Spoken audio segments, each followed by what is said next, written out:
Come here. Hey, baby.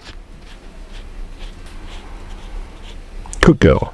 Hi and welcome to Terry Talks Movies. This time around, Vision have sent me a couple of interesting things. One's interesting in a historical context, and it's a vulgar pleasure for people who like that sort of thing. The other's a box set of Imprint movies from the same director. 5 movies, 1 documentary, and they are gangbusters good. But we're going to start with the vulgar pleasure from the 1970s. So you know it's going to be sexist and possibly racist, but definitely sexist. It is the Hammer movies, which nobody talks about. The 3 Hammer movies based on the TV series On the Buses. This is the On the Buses movie collection, which is more interesting than you might think. On the Buses was very much a 1970s phenomenon. It starred Reg Varney and Bob Grant and Stephen Lewis and Anna Karen and Doris Hare and Michael Robbins. It was all about a bus driver called Stan Butler, played by Reg Varney, who worked for the Luton Bus Company. His boss, Blakey, was played by Stephen Lewis. It was all about his adventures with his friend Jack. They wanted to get girls. They wanted to do as little work as possible. It was very much a working class comedy of the 70s, with a lot of male gaze to it. But it kind of also talked about the difficulties of being working class in England in the 1970s. There is a subtext there which I find kind of interesting. And in this one, you've got the 3 movies that Hammer did based on the TV series. Now, there are a ton of extras on these, but I'll tell you what the movies are first. And the covers for these are done in a very interesting way. There's the first movie, On the Buses. The cover's like that, with the original landscape artwork on it. There's your back, and you can freeze frame that and get all of the details on the extras on this. And for something like this, they are very extensive and welcome. And if you go on the inside and you take out the cover, you get that.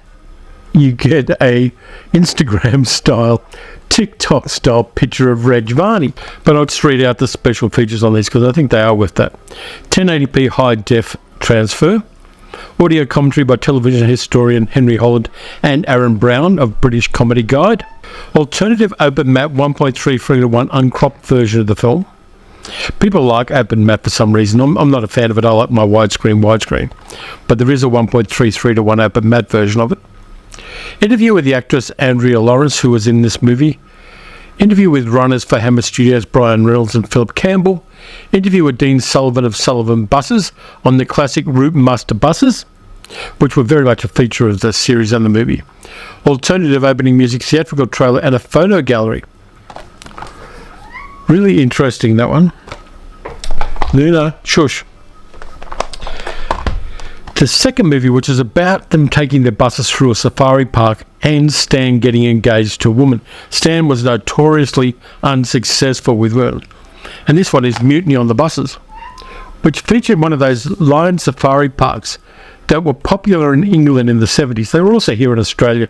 Sydney and Melbourne each had safari parks where you could drive your car through and see some lions, and then you've got to complain to the guy when the lion chews your side mirrors off your car. And there's your back, of course. This one, the extras are high def. You got an interview with Reg Varney, which is archival, could be because he died a while ago. Interview with the actress Anna Karen, who played his sister Olive. Interview with Stephen Lewis, who played Blakey, his supervisor. I like Stephen Lewis. He was also a very strong socialist who did a lot of protests, and there goes Luna, during the Thatcher era, protesting all of the egregious things that Thatcher's government did in England at the time. There's On the Buses archive interviews, a featurette of that, and a theatrical trailer. Great stuff. Let's have a look at the artwork we've got on the inside. There's Reg Varney and Stephen Lewis on the artwork. Again, this format is kind of interesting and a bit different, and I like the fact that it's different and that Vision didn't go with the standard artwork that you have in most DVDs and Blu-rays. That variation is something that I really appreciate. I like a little bit of difference there. The third one is about the guys working in a holiday park, kind of a Butlins holiday park in England. And it is Holiday on the Buses. Again, you got that very 1970s picture postcard artwork on the front. And this one you got for special features as well. You got the high def. You got On the Buses Non-Stop Laughter, a featurette on the making of the film franchise. Interview with the writers and producers Ronald Chesney and Ronald Wolfe. Interview with Hammer Films producer and production supervisor Roy Skeggs, who was also the supervisor on a lot of the Hammer horror films. Interview with author and film historian Maurice Bright. Interview with Stephen Luxton, founder of the On the Buses fan club. I didn't know there was one, but there is. And there it is there. Let's have a look at the inside. Bob Grant and Red Varney there. Now, these aren't for everyone. They're for people who like that kind of stuff, or who like the historical television things, or who are Hammer movie completists. I kind of like them. I can recognise the sexism and the silliness of these, but they're totally worth having a copy of if you are so inclined. But there's more. And as soon as Luna steps off it, there's also a copy of all of the press books for the movies, which were the way that reviewers got information about the films in the day before they had PDFs. So the complete press books of each of the three movies, which I find fantastic that they did that, and for a start that they were able to find them. But that's a really nice addition to this particular box set. 1970s English television comedies were a thing of their own. They're not as culturally aware as TV series and movies based on TV series are these days. But they are their own thing. They're a bit of entertainment. They're not to be taken seriously. But again, they're not for everybody. But I kind of like them. And I'm glad I've got that. I'm glad that Viavision have put it out and have given it historical context and put in a lot of archival material with them. Interesting little box set. A bit of fun, but not for everyone. Then we get on to the Imprint box, which is mind-blowingly good. And the thing is that the first and the last movie in these sets had profound effects on me when I first saw them at impressionable ages. And it is directed by Sidney Lumet, Volume 1. A 5-movie and 1 documentary disc box set about the 1960s and 1970s career of Sidney Lumet. And the movies are The Pawnbroker, The Group, The Deadly Affair, which is an adaptation of a John le Carré novel, Child's Play, about which I know very little, The Offence, with Sean Connery, which is mind-blowing, and Serpico. So they range from 1964 to 1973, and all of them punch hard as far as I know. Child's Play I don't know much about. I don't know whether it even got a theatrical release here in Australia, but I know that none of these have got Blu-ray releases before in Australia. So we'll start with Rod Steiger in The Pawnbroker, which is about a Holocaust survivor who works as a pawnbroker in Harlem, and he has to manage both his trauma and his business at the same time. Really strong film, and I remember when I first saw it, it blew my brain. It was profoundly confronting, and this is one of Steiger's best roles. There's the inside with a picture of him there, and there's a disc of the Pawnbroker movie, and also there is One Step Further, Becoming Lumet, a documentary about Sidney Lumet, and I'll pop that there so you're not getting a big reflection. Fantastically strong movie, and it was the first American movie of the modern era, and I mean post the Hays Code and the production code, because there is female nudity in this one. In context, it's important that it's there, and it informs and underlines the trauma the character goes through. It's not there gratuitously. Now, there are a lot of special features on this one. It's a 1080p from a 2K scan. Audio commentary by writer-producer Fief Sutton, writer and BR commentator Mark Ligon, and author, film historian C. Courtney Joyner. There's a Guardian interview, an audio recording of a Guardian interview with Rod Steiger from 1992. Cinema of the People, a Talmudic view of the early Holocaust cinema, a video essay by Daniel Kremer, Safe Within Myself, Remembering Rod Steiger, an interview with a stepdaughter of Rod Steiger, Claudia Myers-Schuden from 2023, and a theatrical trailer. On the bonus disc, you've got One Step Further, Becoming Lumet, a feature-length documentary about Sidney Lumet and his early career, the first half of his career. A perfectly outrageous cut editing Lumet, a featurette with the award-winning editor Alan Heim from 2023. His favourite protagonist, Sidney Lumet, a featurette with production designer Philip Rosenberg from 2023. Man with No Anger, Scoring Lumet, a featurette with film historian Daniel Schwager discussing acclaimed composer Quincy Jones, who did the soundtrack for The Pawnbroker, and trailers from Alan Rivkin on The Pawnbroker. Really blew me away when I first saw this film. I think it was the first film about the Holocaust I ever saw, the trauma of Holocaust survivors. Really important film. The next one's a bit of a departure from that. It is adaptation of Mary McCarthy's novel, which was a romantic play about the women she grew up with and went to college with. And there's a thing called The Group, which is interesting. It's got an audio commentary with Adrian Martin. It's about a group of 8 young women from a certain single-sex liberal arts college face the inevitable pressures to sand the rough edges off their personalities and to surrender their independence to the men in their lives and the institutions they represent. Again, you'll remember this is 1966.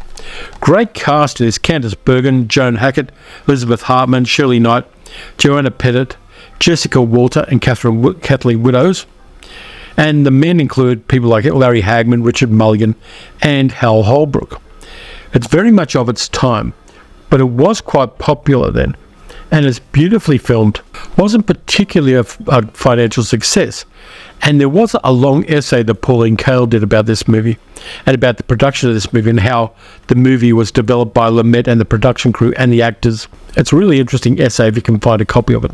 Next, you got an adaptation of a John le Carré's story, The Deadly Affair, with James Mason, Maximilian Schell, Harriet Anderson, Harry Andrews, Simone Signoret, Kenneth Haig, Roy Kinnear, Max Adrian, and Lynn Redgrave. It says, British secret agent Charles Dobbs is puzzled by the sudden suicide of a man recently being investigated. The suicide seems contrary to his own findings, and Dobbs questions the recent widow in an effort to understand the man's state of mind.